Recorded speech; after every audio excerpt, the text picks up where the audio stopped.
Protesters gathered in Seoul on Friday to demand the arrest of South Korean President Yoon Suk-yeol. Among them is 70-year-old Lee Chul-woo. Lee is no stranger to political action.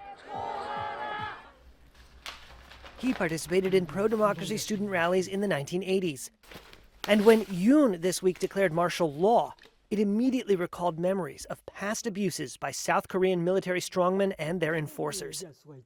Lee said he was beaten and arrested by soldiers, leaving a trauma that still leaves him cold sweats and nightmares. 3 investigators came at me, guns pointed. But I didn't even know what was going on. It was indiscriminate beating. It's to break your spirit. I was hit so hard that I started seeing flashes of light. Yoon this week stunned the nation with a late-night surprise declaration of martial law, branding his critics as North Korean or communist sympathizers.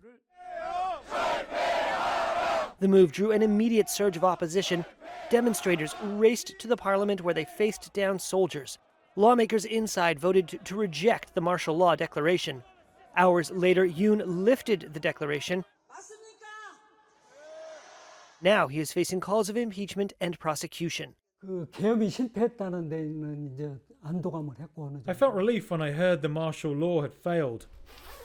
But every time I hear about martial law, it brings back those memories. It reminds me of the human rights abuses I experienced. Back then, I kept running away when martial law was declared. Lee is determined to put himself on the line to protect South Korean democracy. Now that I'm over 70, I feel I've lived long enough. Young people shouldn't have to sacrifice themselves. People like me should sacrifice. We should be sacrificed. Lee has been going to protests calling for Yoon's impeachment in the past few days. If a coup happens again, I will go to the National Assembly and do my best.